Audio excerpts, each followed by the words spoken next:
Добрый день! Сегодня с вами я, ведьма Аграфина. Кто меня знает, кто не знает, я занимаюсь всеми видами магии, в том числе черной, кладбищами. У меня на канале не присутствуют христианские мотивы. Сегодня я вышла в эфир с говорилкой. Говорилка касается пересечения интересов, что ли, психологов и магов и тарологов. Я хотела внести ясность в этот вопрос. Почему? Понятно, что люди как бы до поры до времени не углубляются в этот нюанс, что вот есть психологи, есть тарологи, есть маги. Им кажется, что это одно и то же. И сегодня, понимаете, как психология, я никогда, вы меня знаете, кто меня знает, я никогда не отрицаю ничего и никого. То есть есть то, что полезно, я беру отовсюду. И я считаю, что у психологов есть свой какой-то необходимость, свой круг, скажем так, интересов в психологии, что занято оно там своим каким-то делом, психологи заняты, тарологи совершенно другим делом заняты. Хочу обратить внимание на то, что психологи это не тарологи, не психологи, психологи не тарологи. В первую очередь давайте все-таки психология, что типа наука, да, типа наука. То есть она признана, она находится как бы в своде вот этих наук о человеке, их там много, и антропология, история, это фактически все вроде как бы касается людей, их личностей, там медицина, психофизиология, их много-много. И начнем с того, что психа это душа, то есть как будто человек, как будто наука отрицает, вот вся наука, весь свод отрицает наличие души, вот в том смысле эзотерическом, в котором она изначально существует, это слово психа. То есть она представляет психа как набор каких-то там мыслей, чувств человека, там, реакций на окружающий мир. Хотя изначально душа, да, то есть она не научная по сути. Вот они изучают то, что по сути отрицают, да, душу. Они считают, что как-то душа, но тем не менее есть наука психология, которая изучает душу. Вот как-то. Ну, не будем строги к ним в первую очередь. Должны понять, что психологи говорят, что вот тарологи, там маги, они хорошие психологи. Вообще не понимаю, к чему это. То есть у психологов есть определенные правила, установки. У них существуют определенные теории, которыми они пользуются. Маг действует, и таролог действует на основе все-таки интуиции, обращения вот именно напрямую каналам к тому, чему он привязан, к этим каналам, напрямую энергетическим, скажем, источникам природным, интуиция, информационное поле, а никак не постулатом какой-то науки. Причем мы знаем, что любая наука, кто учился, кто хоть что-то знает про это, что любая наука, она проходит разные периоды в ней. Сначала одна какая-то гипотеза, то есть гипотеза, предположение, потом они оказывается, что она неверная, потом все гораздо сложнее, и так она разветвляется, а науки о человеке, они вообще там, то есть они упираются в непонятное, опять же. Вот, поэтому говорить, что хорошие психологи, ну это как хирургу говорить, что не знаю, он хороший отоларинголог. Какая связь, непонятно.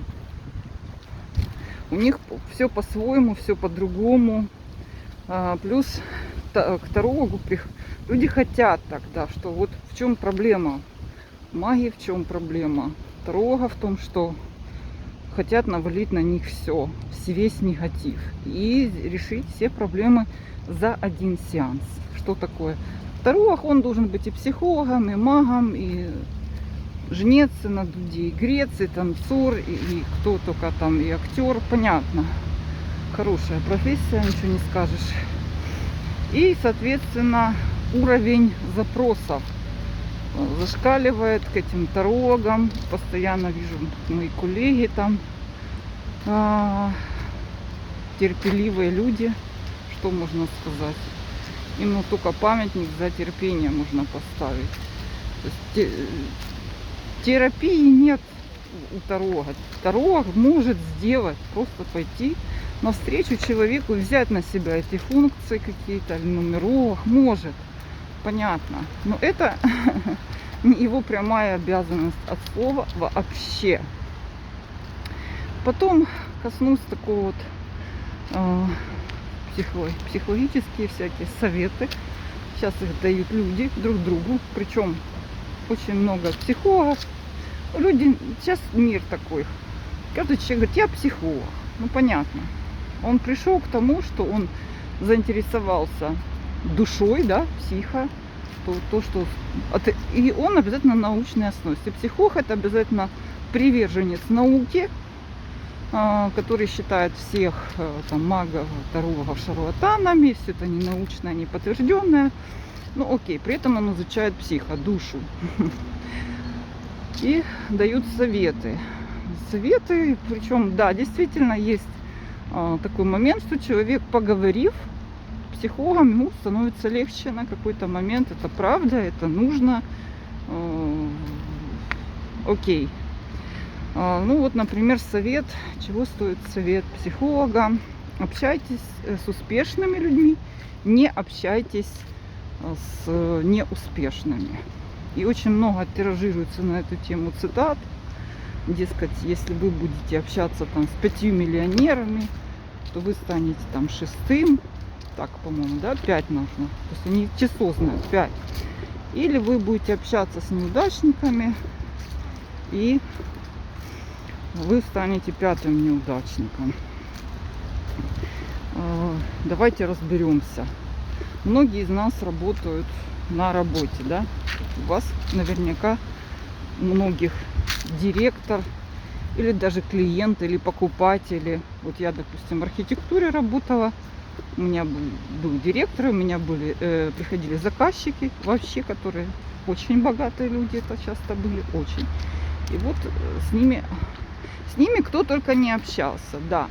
Директор общался с заказчиками, и архитекторы общаются с заказчиками. Я, честно говоря, не заметила, чтобы те же архитекторы вдруг стали на уровень этих заказчиков. Ну, нет такого. Нет такого. Хоть ты переобщайся с ними с утра до ночи. Давайте другой возьмем пример реальности жизни, а не придуманных каких-то фантазий психологами, неисполнимых из серии неисполнимых советов. Ну, допустим, есть дорогие всякие отели, там лечебницы, ветлечебницы, где, ну, скажем так, зубные какие-то лечебницы. Туда приходят делать дорогие какие-то зубы. Вот.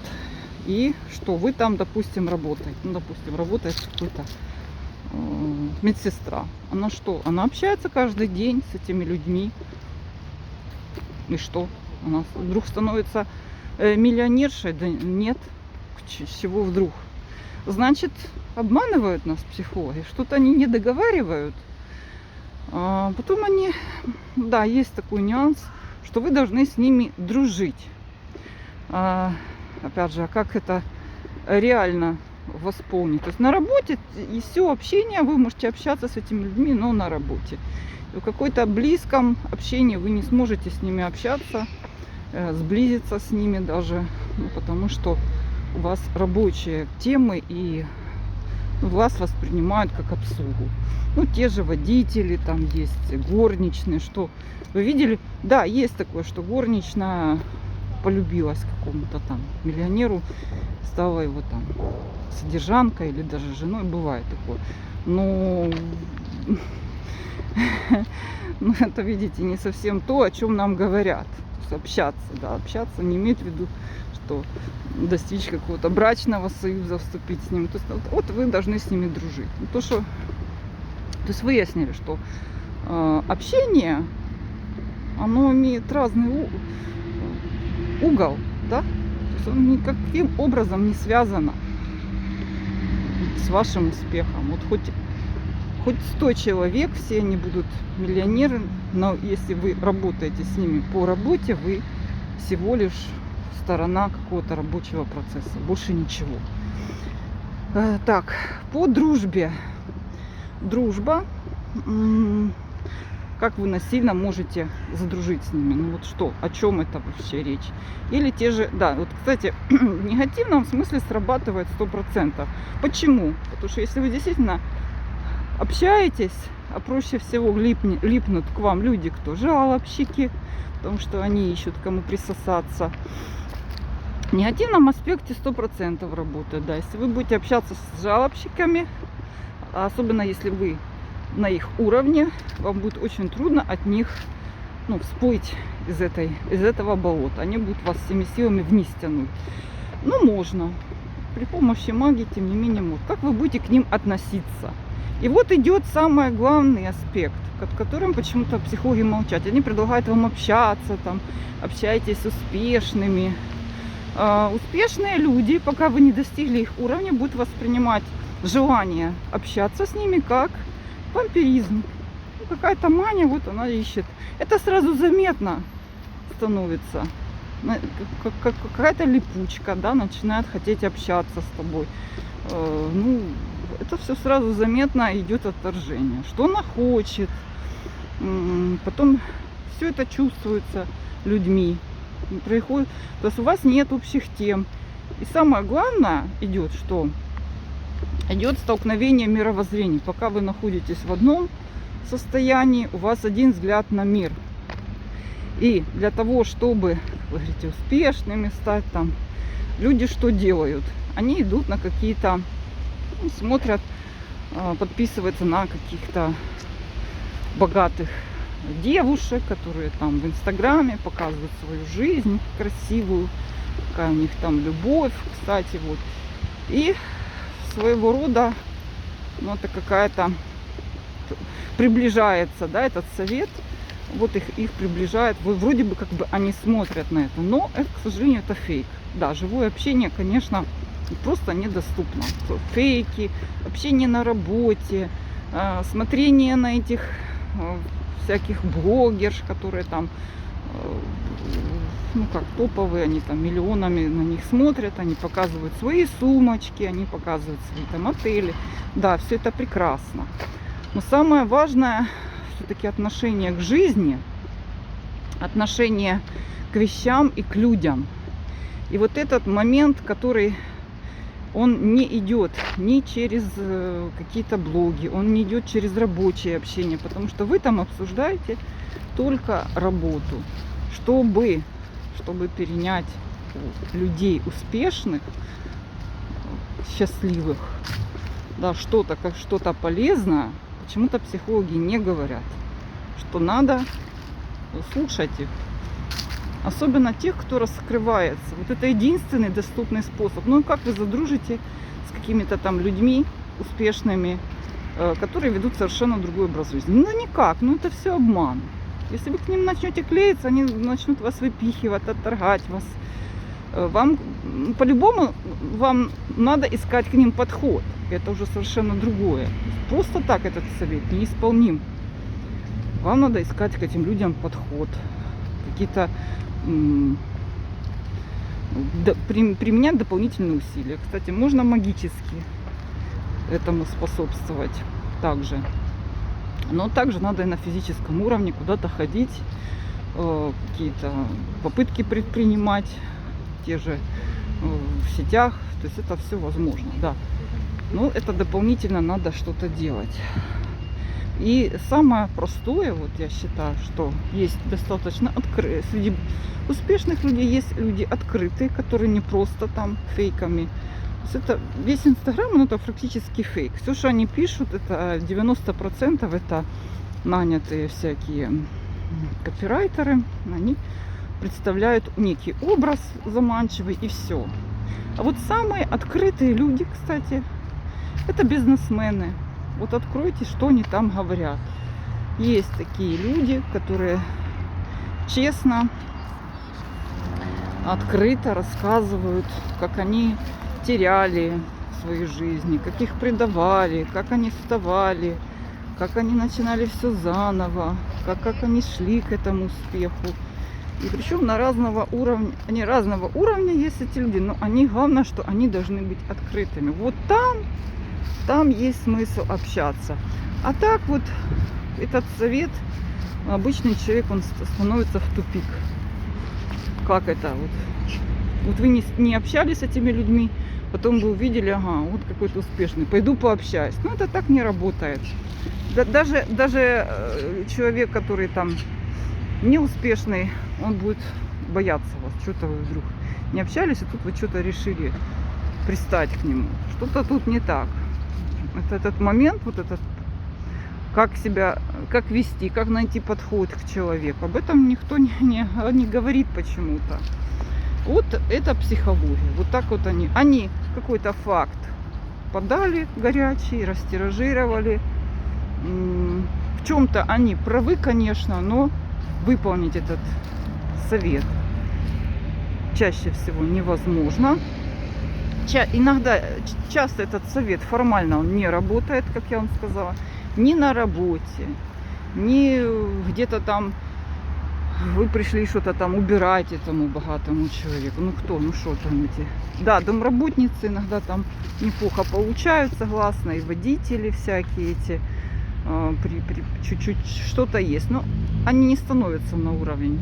Становятся только те, кто начинает сам грести лапками, и взгляд на мир, именно на отношения, на людей. Если вы послушаете этих людей, у них все по-другому, потому что да, общество все равно поглощает вас, общество все равно вас как-то подтягивает к себе, если вы этого хотите. А если вы этого не хотите, кстати, сколько уже таких историй, когда человек там, попадает в негативное какое-то низкое общество или вот случайно, да, и он все равно остается самим собой, потому что у него что внутри есть цель. Есть цель, есть установки, и он им следует. То есть не принимать, то есть ваше отношение к этим людям в первую очередь решает все. Если вы решили стать такими, как они, да, вы должны слушать их, какие у них ценности, как они общаются, как они живут. Что-то вы примете, что-то вы не примете, вы все равно будете работать с собой. Вам в первую очередь надо к себе что-то примерять, это, да, как одежду. Пойдет она вам или нет. И у вас появится какой-то набор отношений к жизни, каких-то реакций на события, на себя, на окружающих. Вот это что-то хорошее надо перенимать, что-то плохое отказываться. Поэтому, вот почему работают вот эти все кумиры, почему на них подписываются люди. Люди видят себя такими же успешными, такими же счастливыми, богатыми. Давайте скажем честно, что кто-то из них становится таким же. Очень небольшой процент. Почему? Потому что совет психолога, он сильно обманчив. В нем недостает очень много составляющих, и все не так просто. Вот. Поэтому я решила об этом сегодня сказать. Магия, я говорю, что в магии тоже так же важно целеполагание. Если вы цель эту поставите, то вы будете к ней идти. И еще раз говорю, что магия она не приемлет вот эти рассуждения про какие-то примитивные, что вот надо общаться с успешными, богатыми, вы к ним приблизитесь. Да ничего вы к ним не приблизитесь. Вот. Если вы поставите себе цель и будете проводить ряд мероприятий, а не просто пойти куда-то с кем-то общаться, вот тогда вы достигнете цели. И, кстати, еще один момент, также, что разница мышления есть. Разница действительно существует, и я ее замечаю, потому что общаюсь с разными людьми. И действительно, что самое сложное, это осознать, что ты не прав, и выйти за этот круг. И для этого действительно нужны другие люди, с ними надо общаться и хотя бы их слушать, хотя бы в одностороннем порядке, если вы не можете к ним набиться лично. Потому что вот все-таки, например, люди думают там какого-то класса, думают, что у богатых все хорошо, все решено, и они никогда не обращаются к там, психологам, магам. Как раз наоборот. Это у них постоянно идет война внутри. У них есть кланы, которые между собой воюют.